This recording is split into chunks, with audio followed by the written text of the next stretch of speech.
अप्रैल 2020 बुधवार के मुख्य समाचार और टुडे ब्रेकिंग न्यूज के इस वीडियो में जानेंगे अपन आज देश भर की तमाम बड़ी खबरों को, हेडलाइंस न्यूज को, जहां बहुत ही इंपॉर्टेंट और महत्वपूर्ण काम की खबरें हैं। दोस्तों, बैंक खाता वालों के लिए बड़ा अपडेट है। प्राइवेट नौकरी अगर आप पहले करते थे लॉकडाउन से पहले, तो भी आपके लिए एक इम्पोर्टेंट खबर है। और साथ ही मोदी सरकार की तरफ से कुछ और बड़े फैसले लिए गए हैं, उनकी भी जानकारी आपको बताएंगे। तो बिल्कुल ध्यान से बने रहेगा हमारे साथ इस वीडियो में और एकदम पूरा लास्ट तक जरूर देखिएगा। मैं आपका बिना टाइम वेस्ट किए सीधे आपको ले चलता हूँ आज की पहले अपडेट में। तो देख पा रहे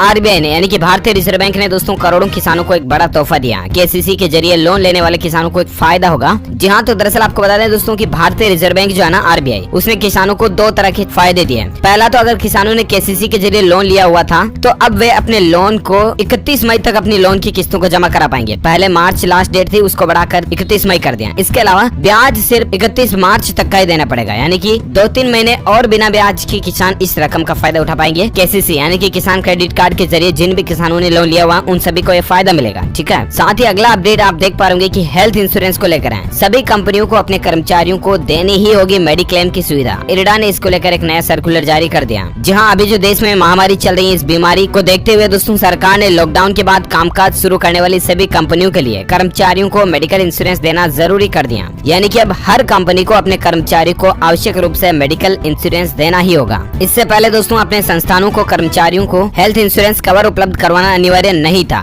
लेकिन इरडा जो कि insurance regulatory and development authority of India जो है, उसने अब सभी प्राइवेट सेक्टर की, गवर्नमेंट सेक्टर की कंपनियों के लिए ये रूल्स एंड रेगुलेशंस लागू कर दिए। तो एटलीस्ट ये प्राइवेट नौकरी करने वाले लोगों के लिए तो बहुत ही अच्छा फायदा। अगर वे नौकरी पर जा रहे हैं और खुदा न खास्ता उन्हें कोई गंभीर बीमारी हो जाती है तो कंपनी उनको मेडिकल इंश्योरेंस जरूर देगी। ठीक है, और साथ ही अगला अपडेट देख पा रहे दोस्तों कि क्रूड ऑयल का वायदा भाव नेगेटिव होने पर एमसीएक्स ने भारत में ₹1 तक की सेटलमेंट प्राइस की है। इस पर विवाद भी खड़े हो रहे हैं। दरअसल दोस्तों अंतर्राष्ट्रीय बाजार में क्रूड ऑयल की कीमतें जो हैं इतिहास में पहली बार इतनी गंभीर हालत में गिर चुकी हैं। इतिहास की सबसे बड़ी गिरावट कच्चे तेल में देखने को मिली है। भारत को भी इसका सीधा बड़ा फायदा होगा। और इस पर तो दोस्तों भारत सरकार ने एक प्लानिंग भी बनाई है। कच्चे तेल का स्टोर करने के लिए भारत जो है जमीन में नीचे नए तेल के भंडारण भी बना रही है सरकार। तो उसकी भी जानकारी मैं आपको आगे बताऊंगा। लेकिन कच्चे तेल की गिरावट से एटलीस्ट पेट्रोल की कीमतों में कटौती देखने को मिलेगी। फिलहाल दोस्तों अगला अपडेट आप देख पा रहे ये जो अभी देश और दुनिया में बीमारी चल रही है दोस्तों, इसमें भारत के आंकड़ों की बात करें ना तो पिछले 24 घंटों में 1329 इसके नए मामले देखे गए हैं। 44 लोगों की जान जाने की खबर है पिछले 24 घंटों के दौरान। वहीं भारत में अब तक कुल कितने आंकड़े पहुंच चुके हैं इस बीमारी के मामलों की संख्या में, तो देश में कुल 18,985 यानी कि तकरीबन 19,000 मान के चलिए आप, 19,000 से भी ज्यादा मामले पहुंच चुके हैं। और अब तक 603 लोगों की कुल जान जाने की खबर है। 3260 लोग ठीक हो चुके हैं। वहीं दोस्तों दुनिया भर में इसके आंकड़ों की बात करें ना तो पूरी दुनिया में इसके आंकड़े 25 लाख से भी ज्यादा पार पहुंच चुके हैं। और 1.25 लाख से भी ज्यादा लोगों के जान जाने की खबर सामने आ रही है। 1,70,000 से भी ज्यादा लोग है ना। और साथ ही अगला अपडेट देख सकते हैं आपके गुजरात राज्य में महज 12 घंटे में 13 की जान गई और 112 नए केसेस देखे गए। गुजरात में कुल मामले 2178 हो चुके हैं। और इतना ही नहीं दोस्तों, गुजरात को तो कोरोना हॉटस्पॉट बनाने का भी अपडेट और चर्चाएं चल रही हैं, आगे बताऊंगा मैं आपको। फिलहाल अगली खबर देख सकते हैं आप कि इस बीमारी की जांच में चीनी रैपिड टेस्ट किट जो है वो फेल हो चुका है। और इसके बाद आईसीएमआर ने 2 दिन के लिए इसकी टेस्टिंग पर भी रोक लगा दी है। जी हाँ, आईसीएमआर यानी कि इंडियन काउंसिल मेडिकल रिसर्च जो है ना, उसने चीन के द्वारा मंगवाए गए रैपिड टेस्ट किट जो है वो गुणवत्ता में यानी कि क्वालिटी में फेक पाए गए, तो उसके बाद इन पर रोक लगा दी है। चाइना देखिए दोस्तों कितना मतलब हरामखोरी की भी हद होती है यार। मेडिकल इक्विपमेंट में भी इतनी घटिया क्वालिटी के मटेरियल यूज करता है चाइना देश, इसीलिए बदनाम है कि मेड इन चाइना चीज नहीं लेनी चाहिए। इसलिए दोस्तों आपसे भी रिक्वेस्ट है जितना ज्यादा हो सके आप मेड बाय इंडिया की चीजों का इस्तेमाल करें, ज्यादा बेहतर होगा। यानी कि हमें स्वदेशी चीजों का ही उपयोग करना है ज्यादा से ज्यादा। ठीक है, अगला अपडेट देख पा रहे लॉकडाउन 2.0 को लेकर अपडेट है दोस्तों की महाराष्ट्र के मुख्यमंत्री आवास तक भी ये बीमारी पहुंच चुकी है। बंगले में तैनात 2 महिला पुलिसकर्मी भी इस केस में पॉजिटिव देखी गई है। जरा सोचिए दोस्तों हालात कितने गंभीर और क्रिटिकल होते जा रहे हैं। महाराष्ट्र, गुजरात, मध्य प्रदेश, इंदौर वगैरह इन जगहों पर तो बहुत ज्यादा गंभीर स्थितियां चल रही है। इसलिए आपसे रिक्वेस्ट है कि अगर आप चाहते हो दोस्तों कि आपके इलाके में, आपके राज्य में, आपके जिले में भी हालात ना बिगड़े तो प्लीज प्लीज प्लीज घरों से बाहर ना जाएं, लॉकडाउन का उल्लंघन ना करें। Prime minister of India Narendra Modi ji की तरफ से जो माननीय प्रधानमंत्री जी की तरफ से जो भी दिशा निर्देश दिए गए हैं उनका दिल से और ईमानदारी से पालन करें। ये आपके खुद के लिए, परिवार के लिए, देश के लिए बेहतर होगा। चलिए साथ ही फिलहाल दोस्तों अगला अपडेट आ रहा है कि देशबंदी में ढील पर देखिए, सरकार ने कहा कि लॉकडाउन के दौरान प्रीपेड मोबाइल कनेक्शन के रिचार्ज की सुविधा दी जा सकेगी। शहरों में आटा मिलें खुल सकेगी, यानी कि आटे वगैरह की जो फैक्ट्रीज हैं वो खुल सकेगी, ताकि लोगों को खाने पीने की चीजों में, राशन में कोई दिक्कत नहीं आए। इसको लेकर सरकार ने कुछ रियायतें दी हैं। केंद्रीय गृह मंत्रालय ने मंगलवार को एक और बात कही है दोस्तों की लॉकडाउन के दौरान प्रीपेड मोबाइल कनेक्शन को रिचार्ज करने वाली सुविधाएं मिल सकेगी। इसके साथ ही शहरों में ब्रेड बनाने वाली फैक्ट्री और आटा मिलें भी खुल सकेंगी। हालांकि देश भर में 3 मई तक लॉकडाउन लागू रहेगा, लेकिन 20 अप्रैल से सरकार ने इसके बारे में कुछ चीजों में छूट दी है। हालांकि इस पर भी दोस्तों अगर जिला प्रशासन चाहे तो इन चीजों में छूट नहीं दे सकता है, क्योंकि ये राज्य सरकारों और जिला प्रशासन के ऊपर ही डिपेंड करता है कि वहाँ पर क्या सी स्थितियाँ चल रही हैं उसके अनुसार। ठीक है, फिलहाल दोस्तों अगली बड़ी खबर देख सकते हैं बैंकिंग न्यूज के तहत HDFC बैंक ने अपने होम लोन को सस्ता किया। इंटरेस्ट रेट में 0.15% तक की कटौती की है। जी हाँ दोस्तों, होम लोन देने वाली देश की बड़ी दिग्गज कंपनी HDFC लिमिटेड ने मंगलवार को अपनी रेटों में कटौती की है 0.15% की, और ये नई रेटें 22 अप्रैल 2020 यानी कि आज से लागू हो जाएगी। तो ये अच्छी बात है कि HDFC से अगर आप लोन लेते हो या लिया हुआ है तो आपकी मंथली EMI जरूर कम आएगी। ठीक है,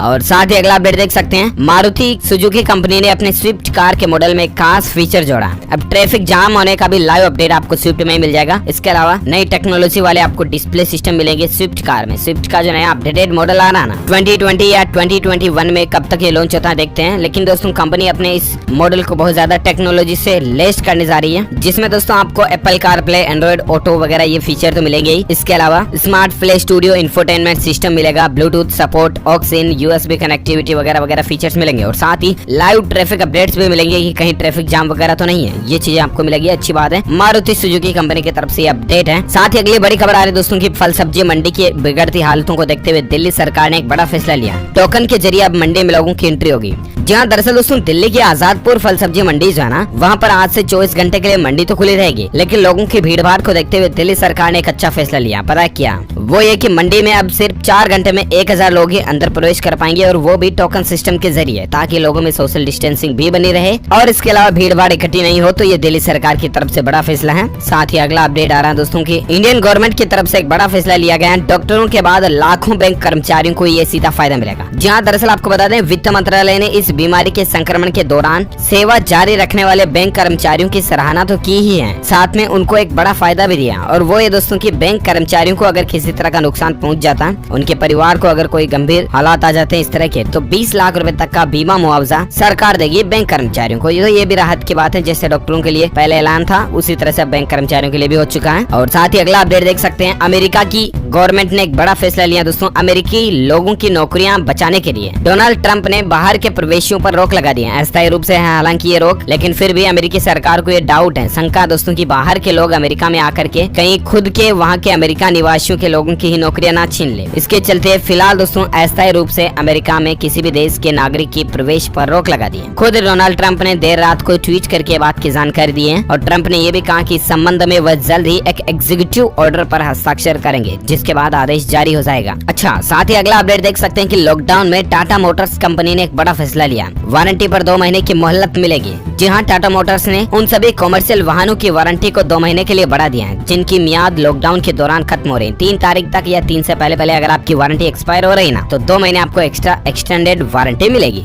चलिए साथ ही अगला अपडेट में बात करें दोस्तों आज के सराफा बाजार में सोने चांदी की रेट की, तो gold price today and silver price today के तहत न्यूज अपडेट आप देख सकते हैं। सोना सस्ता हुआ है और चांदी 580 रुपए टूटी है। उसके बाद दोस्तों 10 ग्राम सोने का रेट अभी क्या चल रहा है तो आप देख सकते हैं। सोना में 200 रुपए की कटौती हुई, इसके बाद 45,593 प्रति 10 ग्राम सोने का रेट चल रहा है। और वहीं चांदी की बात करें तो चांदी में भी गिरावट आई, और उसके बाद अभी चांदी का रेट क्या चल रहा है तो जानकारी आप स्क्रीन पर देख सकते हैं। चलिए साथ ही अगला अपडेट आ रहा है दोस्तों आज के मौसम समाचार को लेकर, तो बड़ी खबर आप देख पा रहे कि पूर्वी और पूर्वोत्तर भारत में काल बैसाखी शुरू हो चुकी है। बिहार व झारखंड समेत पूर्वोत्तर राज्यों में अगले कुछ दिन मौसम का उग्र रूप दिखाई देगा। इसके अलावा अगले 24 घंटों के दौरान दोस्तों संपूर्ण भारत के मौसम के पूर्वानुमान की बात करें तो अगले 24 घंटों के दौरान गंगीय पश्चिम बंगाल और उत्तरी उड़ीसा में कई जगहों पर मध्यम से भारी बारिश होने की उम्मीद है। बादलों की गर्जना के साथ तेज हवाएं चल सकती हैं, बिजली गिरने की भी आशंका है। इसके अलावा पूर्वोत्तर राज्यों में पश्चिम बंगाल, सिक्किम, बिहार के पूर्वी भागों में, पूर्वी झारखंड में, केरल के कुछ हिस्सों में और तटीय कर्नाटक में गरज के साथ हल्की बारिश भी हो सकती है 24 घंटों के दौरान। ठीक है, वह जम्मू कश्मीर, हिमाचल प्रदेश, उत्तराखंड में तो बारिश हल्की हो सकती है। उत्तर प्रदेश, छत्तीसगढ़ और आंध्र प्रदेश, आंतरिक कर्नाटक में भी 1-2 जगहों पर बारिश होने के आसार है। चलिए साथ ही अगला अपडेट आ रहा है कि दोस्तों न्यूजीलैंड दुनिया के लिए पहला उदाहरण बन चुका है जिसने इस बीमारी के संक्रमण को हरा दिया, ये दुनिया का पहला ऐसा देश बन चुका। करीब 50 लाख की जनसंख्या वाले इस देश में नियमों का इतना कड़ाके से पालन किया गया ना कि देखिए दोस्तों, मार्च के अंत में यहाँ 100 मामले सामने आए थे। यहाँ पर विदेशी नागरिकों की एंट्री 20 मार्च से ही बैन हो चुकी थी। आखिर कैसे न्यूजीलैंड ने ये रणनीति खेली है? तो दोस्तों, न्यूजीलैंड की सरकार ने वाकई में ऐसे अच्छे कड़े कानून कायदों के द्वारा इस बीमारी पर पूरी तरह से रोक हासिल कर लिया, पूरी तरह से कंट्रोल पा लिया। ऐसे में दोस्तों, हमें सीख ये लेनी चाहिए कि हमें भी जो सरकार के द्वारा स्ट्रिक्ट कानून कायदे रूल्स बनाए गए हैं, जैसे 3 मई तक लॉकडाउन है, बाहर नहीं निकलना, निकले अगर तो मास्क लगा कर ही जाना, पेट्रोल डीजल भरवाने भी जाएं अगर आप पंप पर तो भी मास्क लगा कर ही जाएं। इस तरह से कानून कायदों को खुद अपन फॉलो करेंगे ना तो वाकई में इस बीमारी से लड़ना आसान हो जाएगा। इसलिए तो मैं आपसे बार बार रिक्वेस्ट करता रहता हूँ। अच्छा, साथ ही अगला अपडेट देख सकते हैं दोस्तों की चीन को बब्बाई बोलने वाली है 1000 कंपनियां। 300 कंपनियां तो भारत में आने को भी तैयार है। दरअसल दोस्तों, चीन में ये मसला शुरू हुआ, आपको पता होगा। उसके बाद एक सेकंड, इससे पहले मैं आपको ये बात बता दूं दोस्तों कि दुनिया भर की जितनी भी कंपनियां ना, उनमें से ज्यादातर कंपनियां चीन के अंदर अपना ऑफिसेज खोले हुए हैं। इसके अलावा कई सारी कंपनियों के तो प्रोडक्शन हाउसेज भी, फैक्ट्रीज वगैरह भी चाइना देश में है। लेकिन अभी जो चाइना में ये मसला हुआ, इसके बाद कंपनियों का चीन से विश्वास उठ गया और तकरीबन 1000 कंपनियां जो है वो चीन को छोड़ने के लिए तैयार है, बब्बाई बोलने वाली है। ऐसे में दोस्तों, अच्छी बात यह है कि 300 कंपनियां तो भारत आने को भी तैयार है। अगर वे कंपनियां भारत में आती हैं, अपना बिजनेस कारोबार काम धंधा भारत में शुरू करती हैं, भारत में वे कंपनियां फैक्ट्री डालती हैं, प्रोडक्शन यूनिट शुरू करती हैं, तो जाहिर सी बात है भारत की इकोनॉमी तो बूस्ट होगी, साथ में हजारों नहीं बल्कि लाखों करोड़ों लोगों को इससे नौकरियां भी मिलेगी। तो एटलीस्ट भारत के लिए चीजें फायदेमंद ही होगी। देखते हैं जैसे जैसे धीरे धीरे लॉकडाउन खत्म होगा, इन सभी चीजों का फायदा हमारे देश को जरूर मिलेगा। हालांकि आप बिल्कुल भी टेंशन ना लें, अगर आप इंडियंस भारतीय नागरिक हैं तो दिल से इस वीडियो पर इसी बात पर एक लाइक मार दो, फटाफट से लाइक कर दो। और फिलहाल अपन आगे बढ़ते हैं अगले अपडेट में। तो देख पा रहे कि चीन जो ये फालतू की आरोप लगा रहा था ना भारत पर कि एफडीआई के नियमों को टाइट किया, ये WTO के खिलाफ है वगैरह वगैरह, तो उस पर भारत ने चीन को साफ जवाब भी दे दिया कि हमने जो एफडीआई के नियमों पर यानी कि फॉरेन डायरेक्ट इन्वेस्टमेंट के नियमों पर जो स्ट्रिक्ट कानून लगाए हैं वो बिल्कुल भी WTO यानी कि वर्ल्ड ट्रेड ऑर्गेनाइजेशन के खिलाफ नहीं है। दरअसल दोस्तों, भारत सरकार ने कुछ कानूनों को टाइट कर दिया ताकि बाहर से दूसरे देश की सरकारें जो है वो भारत की कंपनियों पर अधिग्रहण नहीं कर सके। बाकी चीन वगैरह क्या करते हैं कि जो भी देश में जिस समय गरीबी चल रही है ना, उस देश की सभी कंपनियों को हड़प लेते हैं, उनके ज्यादातर शेयर्स कर लेते हैं, ताकि जब वो देश ग्रोथ करेंगे ना उसके बाद भी उन कंपनियों के शेयर की हिस्से प्रतिशत जो जितना होगा उतना प्रॉफिट सीधा चाइना में जाएगा। ये रणनीति खेलते हैं चाइना, तो इसीलिए सरकार ने यह फैसला लिया और इसीलिए चाइना को मिर्ची लगी। खैर, अगला अपडेट देख पा रहे दोस्तों की मास्क और सैनिटाइजर को GST फ्री करने वाली याचिका लगाई थी किसी एडवोकेट साहब जी ने सुप्रीम कोर्ट में। ठीक है, सुप्रीम कोर्ट ने क्या किया, क्या जवाब दिया पता है? याचिका को तो खारिज कर ही दिया, साथ में एडवोकेट साहब को फटकार भी लगाई है कि इस तरह की फालतू याचिकाएं भविष्य में दर्ज ना करें और कोर्ट का समय बर्बाद ना करें। साथ ही दोस्तों, अगला अपडेट आ रहा है कि भारत सरकार की भी एक नई रणनीति देखिए और अच्छी रणनीति है देश को आगे बढ़ाने के लिए। भारत बनाने जा रहा दोस्तों तेल की नई गुफाएं, जहां पर लाखों टन क्रूड ऑयल भरा जाएगा। दरअसल अभी देश में दुनिया में दोस्तों क्रूड ऑयल की रेटिंग क्या चल रही है आपको पता है? कोड़ियों के भाव बिक रहा है क्रूड ऑयल। खबर बताई थी हमने आपको कि $0 से भी नीचे क्रूड ऑयल के भाव आ गए। अभी इस समय में जो क्रूड ऑयल का हम स्टॉक करेंगे ना, उसका सीधा फायदा पूरे देश में पेट्रोल डीजल की रेटों में हमें देखने को मिलेगा। और इसीलिए सरकार चाह रही है दोस्तों की हमारे जो भारत में क्रूड ऑयल के जो भंडारण है ना वो अभी भरे हुए हैं, क्योंकि पेट्रोल डीजल की खपत तो हो ही नहीं रही है, ट्रैफिक बंद है, सब कुछ गाड़ी व्हीकल वाहन वगैरह। इसलिए सरकार नए नीचे तेल के भंडारण बना रही है, नए गोडाउन वगैरह जमीन के अंदर गुफाएं बना रही है जहाँ पर हम क्रूड ऑयल का भंडार कर सके। तो ये सरकार की एक अच्छी प्लानिंग है, देशवासियों के लिए जानना जरूरी है, इसलिए मैंने आपको बता दिया। क्योंकि भारत के नागरिक होने के नाते आपको पता तो होना चाहिए ना देश में क्या हो रहा क्या नहीं हो रहा, DLS न्यूज के माध्यम से। इसीलिए तो मैं आपको रोजाना की ताजा खबरों के अपडेट्स देता रहता हूँ। और अगर आप चाहते हैं कि रोजाना आपको इसी तरह के अपडेट्स मिलते रहे ना, तो कुछ नहीं करना, बिल्कुल अभी इस चैनल के नीचे जो लाल बटन दिया हुआ है इस वीडियो के नीचे उसको दबा दीजिए, सब्सक्राइब कर लीजिए DLS न्यूज चैनल को और सिंपली बेल आइकन दबा दीजिए, ताकि आप और हम आपस में जुड़े रहेंगे और रोजाना एक दूसरे के साथ काम की खबरें तो शेयर करते ही रहेंगे। ठीक है, फिलहाल दोस्तों अगली बड़ी खबर आप देख सकते हैं कि गुजरात जो है वो इसमें इतने ज्यादा तेजी से मामले बढ़ चुके हैं कि गुजरात नया हॉटस्पॉट बनता हुआ भी नजर आ रहा, बन चुका है। ये देख सकते हैं आप, सरकार की तरफ से ऑफिशियली इसको लेकर एक प्रेस नोट भी जारी किया गया। और साथ ही अगला अपडेट है दोस्तों, एक सर्वे में, बैंकिंग सर्वे में खुलासा हुआ कि लॉकडाउन की वजह से UPI के लेन देन में तो गिरावट देखने को मिली है, लेकिन RTGS की डिमांड जरूर बढ़ी है। और साथ ही अगला और अंतिम अपडेट में आपको बताना चाहूंगा, बहुत ही अच्छी महत्वपूर्ण खबर है, ध्यान से समझिएगा कि सावधान, अगर आप दोस्तों ऑनलाइन इंश्योरेंस पॉलिसी खरीदते हैं ना आजकल, तो जरा रुकिए और देखिए, इस बात को लाखों का आपको चूना लग सकता है। जी हाँ, इस समय बीमा पॉलिसी लेने से पहले थोड़ी सावधानी बरतें। बीमा नियामक ने लोगों को आगाह किया कि कई फर्जी संस्थान डिजिटल माध्यम से बेहद कम कीमत प्रीमियम पर इंश्योरेंस पॉलिसी का लालच दे रहे हैं और ऐसे में किसी झांसे में फंसने में बचना चाहिए। अगर आप बीमा पॉलिसी खरीदने के लिए वहाँ पर आपकी बैंकिंग डिटेल डालते हो सकता है कि आपके बैंक खाते से उल्टे पैसे कट जाएं, क्योंकि फर्जी कंपनियां भी होती हैं बहुत सारी। इसलिए अच्छे से जांच पड़ताल करें और जहां तक हो सके आप ऑनलाइन अभी इंश्योरेंस ना ही ले तो ज्यादा बेहतर है। बाकी ट्रस्टेड रेपुटेड कंपनी से ले तो कोई दिक्कत नहीं है। ठीक है, ओके दोस्तों, तो इस वीडियो में आज की बड़ी खबरें, मुख्य समाचार, today breaking breaking news, India news, headlines news का अपडेट वीडियो फिनिश होता।